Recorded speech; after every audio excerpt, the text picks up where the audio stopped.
Last week we covered negative space and the rule of thirds. The assignment was to go out and take a portrait of a pet or a family member.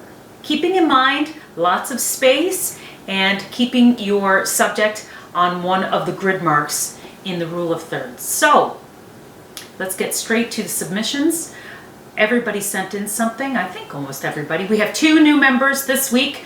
I'm just going to say hi to them. They are my nieces, Naomi and Sophia. So happy to have you taking part in this, and hopefully we can all get together soon, okay? So let's get straight to it with our first submission. This week's first submission here is from Samantha. Samantha, you did a great job here. You got plenty of negative space. It's all on concrete. There's a boy sitting on a basketball, and you can see the shadow of the basketball net. I think you did a great job. He's right on one of the grids of rule of thirds. You should be proud of this photo. It's fantastic. It's tricky with the shadows too, you know, so you did a great job. Next up is Artie. Artie, you did a great job here. I love the billowing clouds and the blue sky. That's your negative space and your pet. I don't know his name, but he's so cute. And he's right there on the 1/3 of the screen or within the photograph. Really, you did a great job. I love it. Next up, we have Alexis. Alexis went with a shadow photo. Now, we had asked for portraits, and although this can be seen as a portrait, we will be going into depth a little bit more on shadows and reflections later. But you did a great job here. Lots of negative space and keeping the shadow within one of the areas of the rule of thirds. So keep up the good work. I loved it. Next up here, we have Olivia's photo. Olivia, you did a portrait of someone, and I see that there's lots of negative space and you used the rule of third.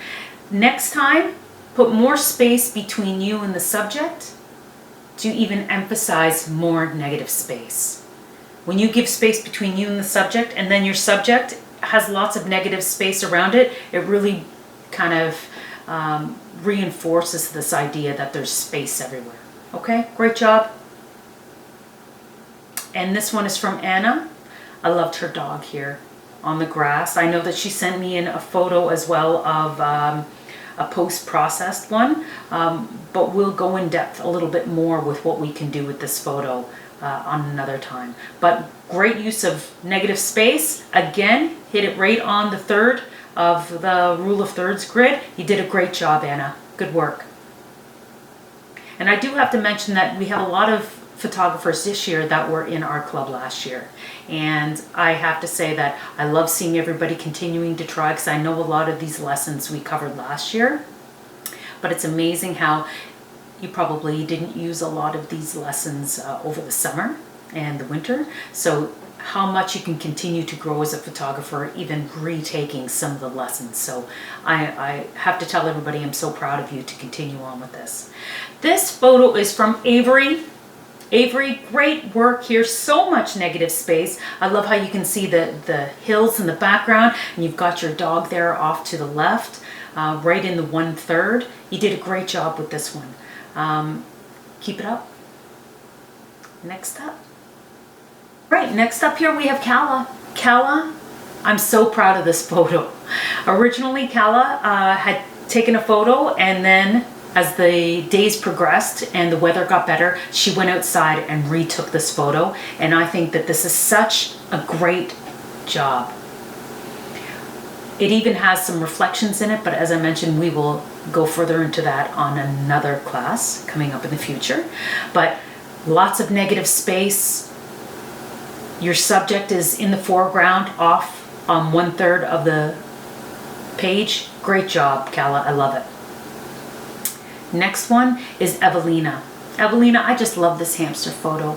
I love that he's got something in his hands, and he looks so big, even though we know like hamsters are so little. And that piece of cheese, I mean, I can imagine it as a big block of cheese. You did a great job with this one. Good work. And next one up, we have Carly. we've got your photo up next. I see that, I'm going to assume it's your fish, and what beautiful colors you're able to capture here. It's gorgeous. Maybe if you could have stepped back a little bit further so we even had more negative space. So in the future, try to get back just a little bit more so we can really fill the frame with nothing but the fish. But good job, and keep up the good work. Here we have Grayson's. Grayson, this is so good.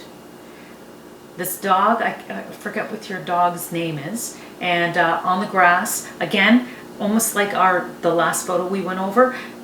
Pull back a little bit. Always try to get your subject all in the photo, but great job. And I see you really took into account the rule of thirds. He's off to the side. Next one up, we have Harper. Harper, this kitten or cat is so cute. You did such a great job with so much negative space, and really got the details in well. Sometimes it's hard to get this close, certainly with a phone, and it will go blurry, but I can see like the details were really sharp. You did a fantastic job with this photo. Well done. Next one is Kayla. Kayla, great job on this. Again, like some other students, she had taken a photo and then had gone back out and reshot this one. It is so worth it sometimes to go out when the day is nice and redo the photo. You did a great job here. I love the reed grass in the background, and you've got a great portrait of a person. So you did it all well. On the rule of thirds as well. Good job. And Madeline, last week, unfortunately, Madeline had submitted a photo, but not on time. We weren't able to use it in the slideshow, so I'm so happy you were able to get this photo sent in on time. Great work. Rule of thirds, lots of negative space. I love how it's all tone on tone too. Everything is like in a creamy, even though your cat's face is a little darker in the grays, everything is so monotoned. It is so lovely. I just love this photo. Good work. And who do we have up next? Maven. Out in the forest, you've got 3 friends with you. Everybody is on one of the rule of thirds. Tons of negative space. Great day out in the forest, you can tell by this photo. You did a great job here. Keep up the good work. You did really well. Next up is Max. So Max did a portrait of his sister sitting in a field, and lots of negative space. Lots of space between him and the subject, and got the shadow in there as well. He did a really good job. Max, you should be proud of yourself. And our next photo is Miss Chance. So Miss Chance, she went out canoeing and did a fantastic job. Remember how I said last week that sometimes the rule of thirds, it doesn't have to have the subject on either edge lines, but it can be center focused. That means your subject is right in the middle when both sides mirror each other. I mean, you can do it whenever you want, but it really has a big impact when you've got your subject in the center, and it's almost like it's split in the center and each side is a mirror image. This is a great example of that. She did a wonderful job out there canoeing. Your subject is right in the middle, and certainly even the canoe, it all points up, and then all the trees look like they're mirrored from one to the other side. Great job. Fantastic job. And here we go. This is Naomi's photo. Lots of negative space. She has her subject off on 1/3. Did a great job. Next time, I would love to see your subject sitting up, maybe crisscross applesauce, and we could see an entire body outline. But great job, first submission, congratulations. And next one here is Noah. Noah, I love this photo. I do. It's fantastic. Red has such a big impact in nature photos because you really don't come across red often, certainly in the summertime or even here. Like everything is very neutral, and you've got that big pop of red. You did a great job with this photo. I just love it. Congratulations. Next one, Noah's mom. She went out to the field, lots of negative space, lots of space between her and her pet, and lots of negative space behind. And he's or she, I'm sorry, I don't know, is sitting on 1/2 or 1/3 of the rule of thirds. Mom, you did a great job. Keep up the good work. And next up is Parker. Parker took his dog out as well, and we can see lots of space between him and the subject, lots of negative spacing behind, and you did exactly what you should have. On the rule of thirds, not center focused. Great job, Parker. And Parker's mom, taking a picture of Parker. Lots of negative space, that beautiful blue sky. He is right in on the tree line. And that's great because any closer, any higher up, his head would have been cut off by those trees. So he did a great job keeping it within the trees.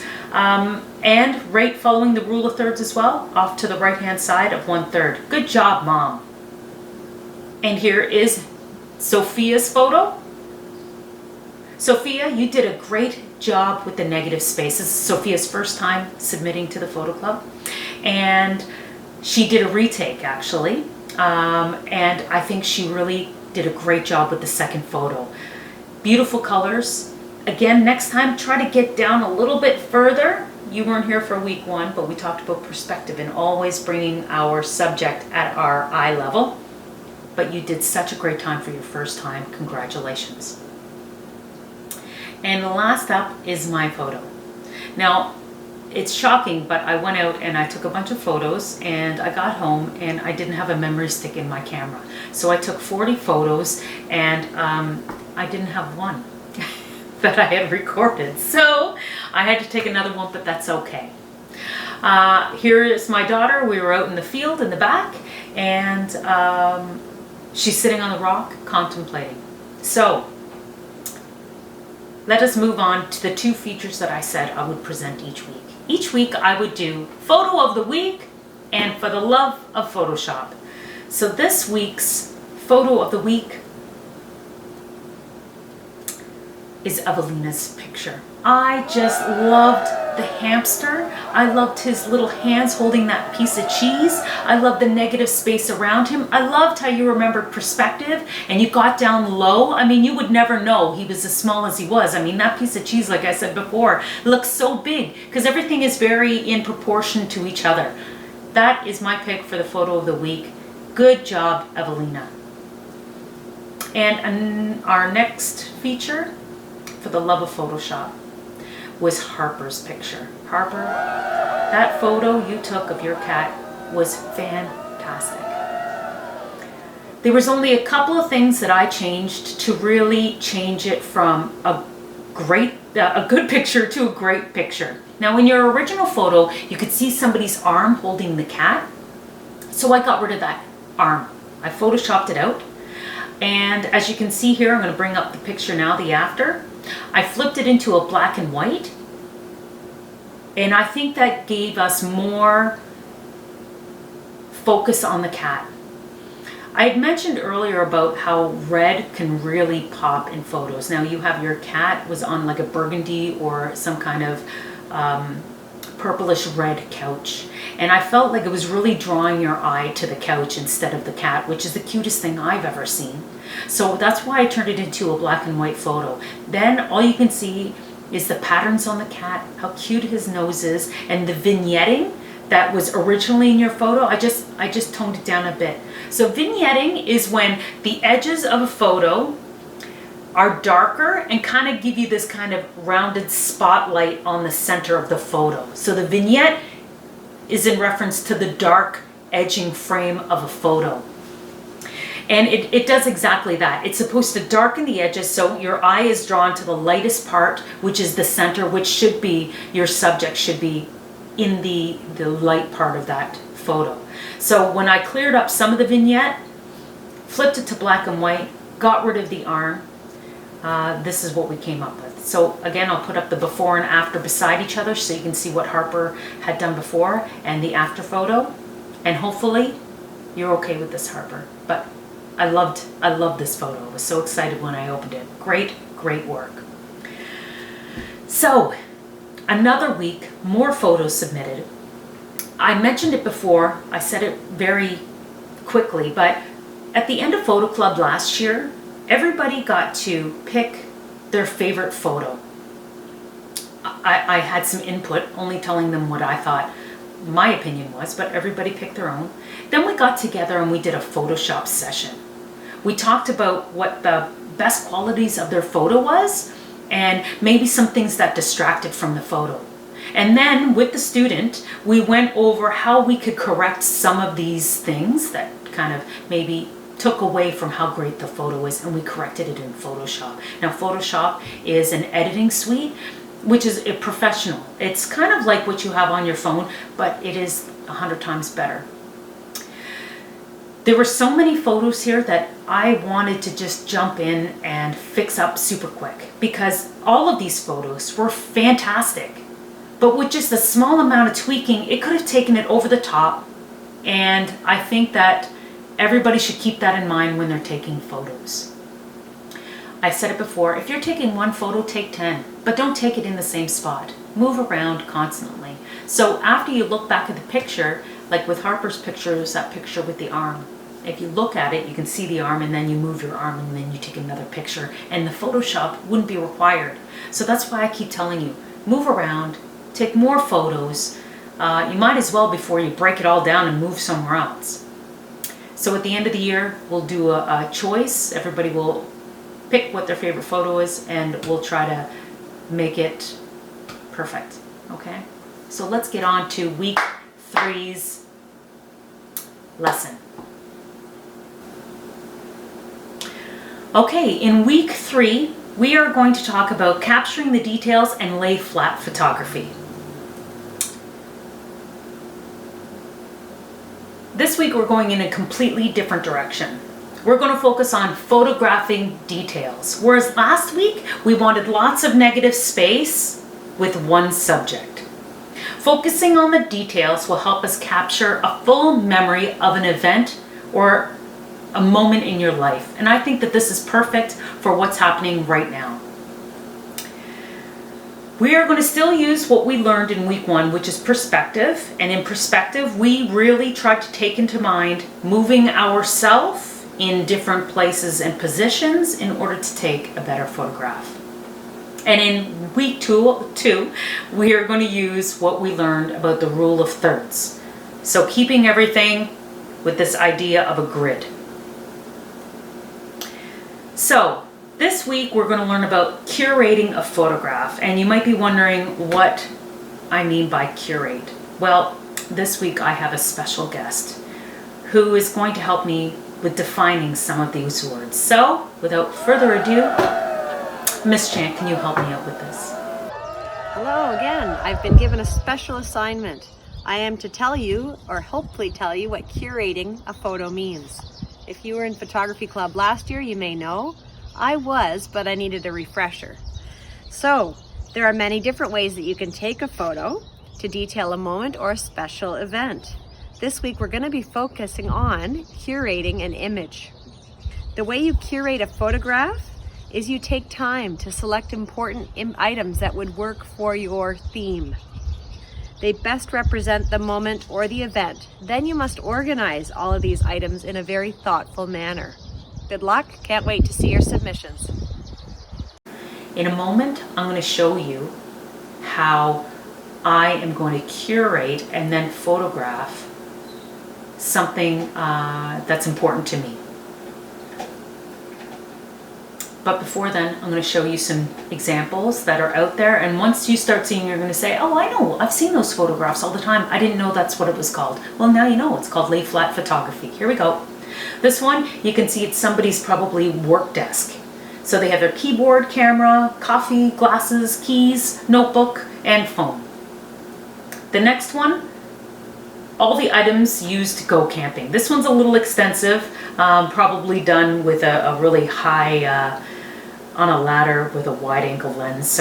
But it's still exciting. You can see, even though there's lots going on there, it doesn't seem cluttered because everything is precisely laid out. It's not just thrown there. It's not a jumble. Everything relates to each other and tells a story. You can look at this and go, oh my gosh, well, they're really going camping, and you can see everything that's being brought, and it's quite exciting. Another one, someone's moment reading a book. They got their coffee, a couple of books, and a beautiful flower.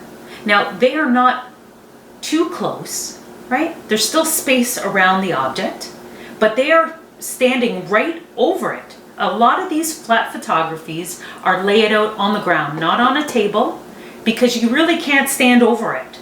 So you can lay it out on the hardwood floor. If you have bristle board, you can use bristle board, or you can do it on maybe a tablecloth. You got to watch for the wrinkles though. Here's another one. Somebody cutting lemons and oranges, any citrus fruit. It's just beautiful. And let me tell you, that was not shot on a countertop. Unless it's in a photography studio. If they did that at home, they did it on the ground, and you would never know. We have another one here, a bunch of makeup that maybe the person's going out and this is what she needs or she uses before she goes out. This is it. It's on a chalkboard, you can see that, on the ground, laid out. I really like this one.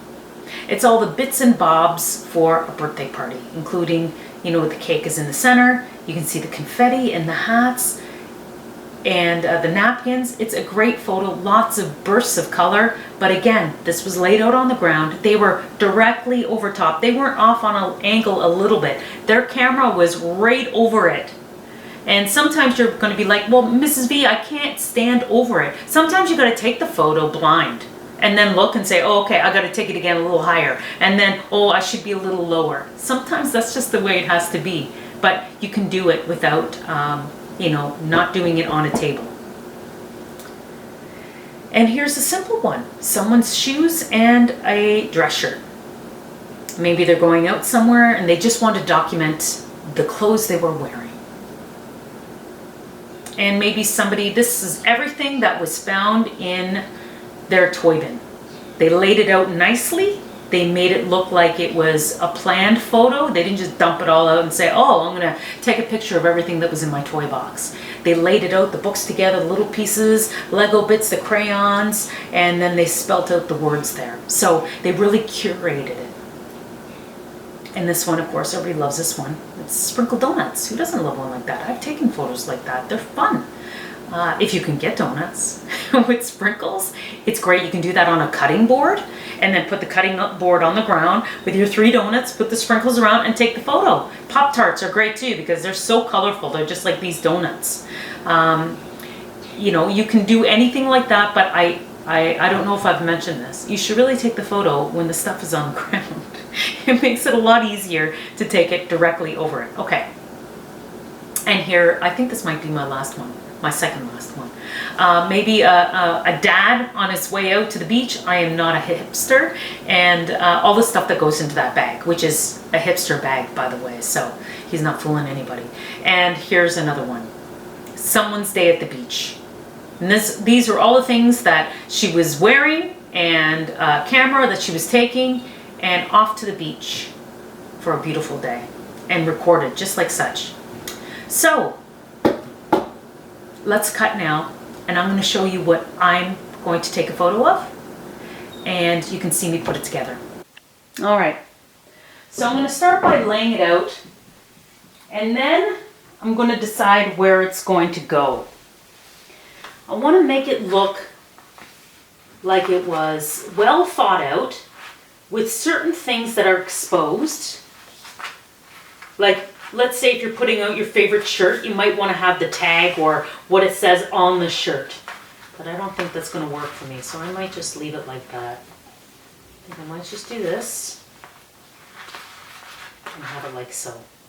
So the key as well is everything needs to be flat, looking up at the camera, not kind of up and down and you can't see what the front is. Like, I would never take this photo with my items sitting like this. It needs to be flat, looking up. Almost like it all has a face, and we want those faces looking at the camera.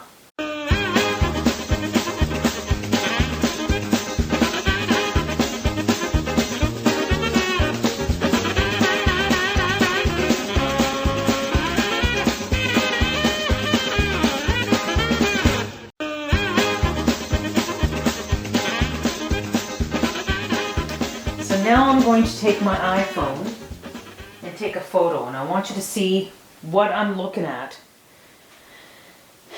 So when I go to take this photo, I'm going to be right over the items, and I'm going to keep getting closer until it's all framed in there. But you know what? I didn't really like the way the camera looks. So maybe I will move it.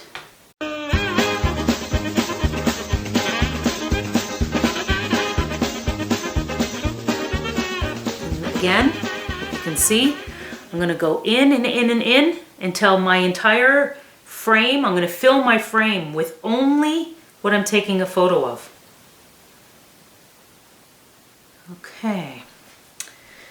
Now, I mean, it's all here, so I might as well try it one more way before I break it down.